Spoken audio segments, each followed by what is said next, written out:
I'm a fan of the Meshify C TG. It was my case for the last year and I recommend it to everybody asking me.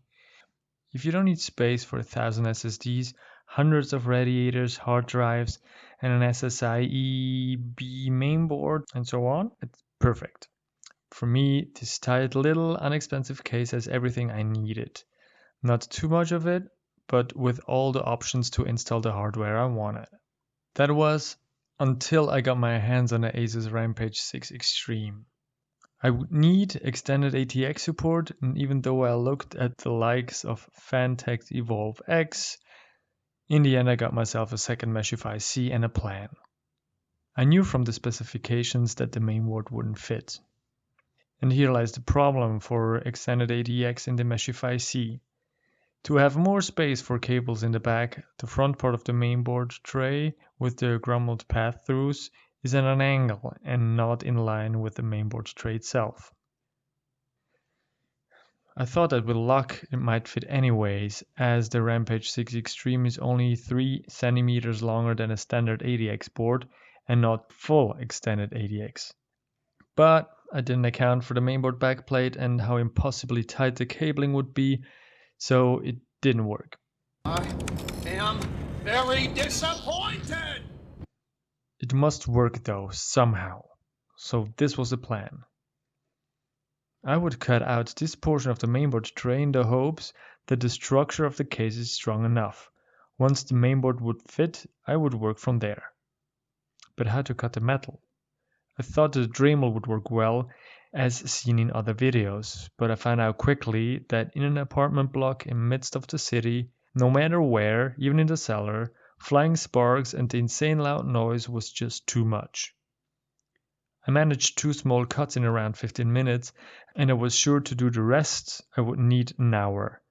By then, either the building would go up in flames or I would get stoned to death by my neighbors.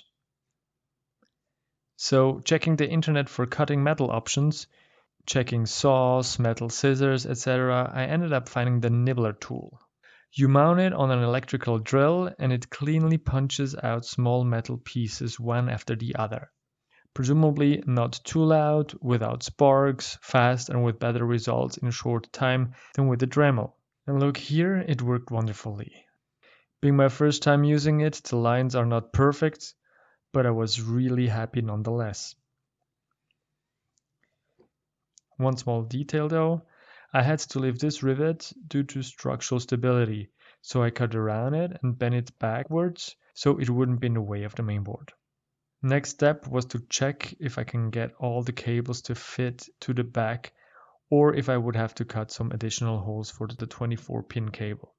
This actually worked quite nicely, just the edges of the cuts looked rather ugly and could maybe cut into the cables over time.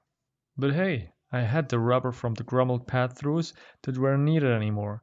So I cut them into pieces because it was my last resort and sleeved them over the edges. Finishing all the cabling, installing all the hardware, here the end result. A Meshify C with extended ATX Rampage VI Extreme. Due to the size of the Noctua DH15, I can't use the first PCI Express 16 for the graphic cards. But, like this, the Aura Sync has more place to shine. As I just finished System Shock Extended Edition Source, I went for Showdown in the Live Dash OLED and for a green pulsating light